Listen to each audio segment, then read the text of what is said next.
नाम जी सतपाल सिंह है और इंडिया हरियाणा रतिया छोटा जिहा कस्बा है, उत्थों आए हैं और उरे आके सानू बड़ी ही खुशी हुई। मेरे पिंड तो मैं पहला ही बंदा जिहड़ा उरे पहुंचा और मेरे नाल राजपाल जी भी ने, ते सानू इत्थे आण ते बहुत ही खुशी हुई।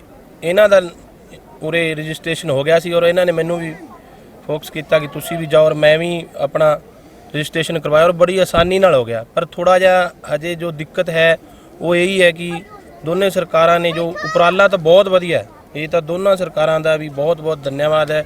और इधरले लोग और उधरले लोग सारे इक्को ही ने, तो सरकारां दा सिर्फ सिस्टम है जिहड़ा उही उन्हां करके ही जो दूरियां ने सिर्फ, और मीडिया करके खास करके जो गलत प्रचार कर रहे हैं कि इत्थे ऐ हो रहा उत्थे ऐ हो रहा, कुछ भी नहीं ऐसा हो रहा।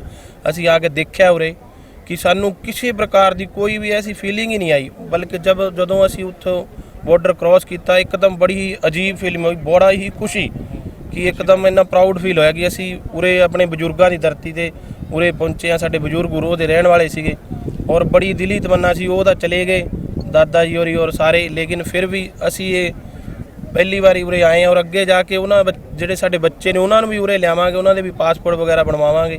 ਅਗਰ ਸਰਕਾਰ ਪਾਸਪੋਰਟ ਵਗੈਰਾ ਦੀ ਛੂਟ ਦੇ ਦੇ, ਜਿਵੇਂ ਉਹ ਆਧਾਰ ਕਾਰਡ ਵਗੈਰਾ ਹੈ, ਔਰ ਅਗਰ ਪਾਸਪੋਰਟ ਵਗੈਰਾ ਦੀ ਛੂਟ ਦੇ ਦੇ ਤਾਂ ਫਿਰ ਤਾਂ ਸੋਨੇ ਤੇ ਸੁਹਾਗੇ ਵਾਲੀ ਗੱਲ ਹੈ ਕਿ ਜਿਹੜੇ ਬੱਚੇ ਜਾਂ ਜਿਹੜੇ ਮਤਲਬ ਬਜ਼ੁਰਗ ਨੇ ਜਾਂ ਵੱਡੀ ਉਮਰ ਦੇ ਨੇ, ਮੰਨ ਲਓ ਬਿਨਾਂ ਪਾਸਪੋਰਟ ਤੋਂ ਉਰੇ नहीं आ सकते, पासपोर्ट हुण बनवा नहीं सकते, तो अगर सरकार थोड़ी जी ये भी छूट दे दे, क्योंकि चारों तरफ जोड़े प्रबंध ने बड़े बहुत ही अच्छे प्रबंध ने, तो सिर्फ सरकार को चाहिए कि सिर्फ जो आधार कार्ड है ऐसी कोई आईडी बना दे कि अगर आधार कार्ड पर नहीं चलती तो कोई होर तरह की आईडी सिर्फ बना के और उससे ते अगर उरे आण दिता जाए तो होर भी बहुत वधिया। बाकी उरे आके जो संगत सी बड़ा वधिया लग्या, बड़ा वधिया इंतजाम सी और हर तरह का जो प्रबंध है बहुत ही वधिया सी, बड़ी खुशी हुई उरे आके। मेरा नाम सर राजपाल सिंह है, मैं भी नाल ही इन्हां दे सतपाल जी दे हरियाणे तो बिलोंग करते हैं, छोटा जिहा कस्बा हरियाणे का, उत्थों असीं बिलोंग करते हैं। तो बहुत चिर दी दिली तमन्ना सी, इत्थे नज़दीक ही मेरी ससुराल है डेरा बाबा नानक, इत्थे आउंदे सी दूरबीन दे राह वेख के मुड़ जांदे सी। दिल च बहुत एक टीस उठदी सी कि कदों ਅਸੀਂ ਉੱਥੇ ਜਾਵਾਂਗੇ। ਮੁਬਾਰਕ ਧਰਤੀ ਹੈ ਸਾਡੇ ਬਾਬਾ ਨਾਨਕ ਜੀ ਦੀ, ਕਿਉਂਕਿ ਅਸੀਂ ਸਿੱਖ ਧਰਮ ਨੂੰ ਸੰਬੰਧ ਰੱਖਦੇ ਆ। ਸਾਡੇ ਸਿੱਖ ਧਰਮ ਦੇ ਪਹਿਲੇ ਗੁਰੂ, ਸਿੱਖ ਧਰਮ ਦੇ ਬਾਣੀ ਗੁਰੂ ਨਾਨਕ ਦੇਵ ਜੀ ਨੇ। ਬਹੁਤ ਦਿਲੀ ਤਮੰਨਾ ਸੀ ਕਿ ਉਸ ਜਗ੍ਹਾ 'ਤੇ ਜਾਈਏ, ਸੀਸ ਨਵਾਈਏ, ਗੁਰੂ ਜੀ ਦੇ ਦਰਸ਼ਨ ਕਰੀਏ, ਜੋ ਗੁਰੂ ਇਤਿਹਾਸ ਨਾਲ ਸੰਬੰਧਿਤ ਸਾਡੀ ਚੀਜ਼ਾਂ ਉਹਨੂੰ ਵੇਖੀਏ।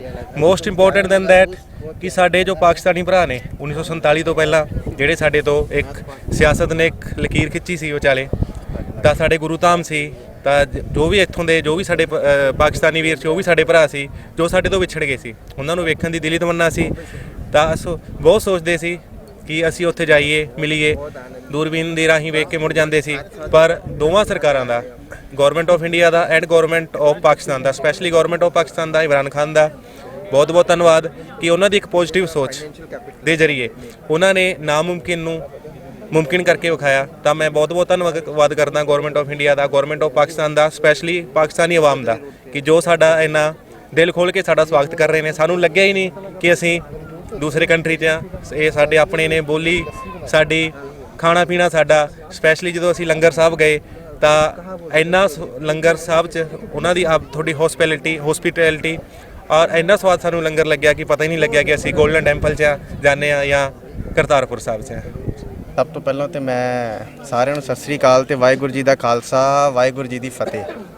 ਮੈਨੂੰ ਬਹੁਤ ਹੀ ਮਜ਼ਾ ਆ ਰਿਹਾ ਇੱਥੇ ਆ ਕੇ, ਬਹੁਤ ਹੀ ਵਧੀਆ ਲੱਗ ਰਿਹਾ। ਜਿੰਨੇ ਵੀ ਵੀਰ ਭਰਾ, ਭੈਣ ਭਰਾ, ਅੰਕਲ ਆਂਟੀਆਂ, ਤਾਏ ਚਾਚੇ, ਜੋ ਜਿੰਨੇ ਵੀ ਮਿਲ ਰਹੇ ਨੇ, ਇੰਨਾ ਮਜ਼ਾ ਆ ਰਿਹਾ ਸਾਰਿਆਂ ਨੂੰ ਮਿਲ ਕੇ, ਮੈਂ ਆਪਣੀ ਖੁਸ਼ੀ ਬਿਆਨ ਹੀ ਨਹੀਂ ਕਰ ਸਕਦਾ।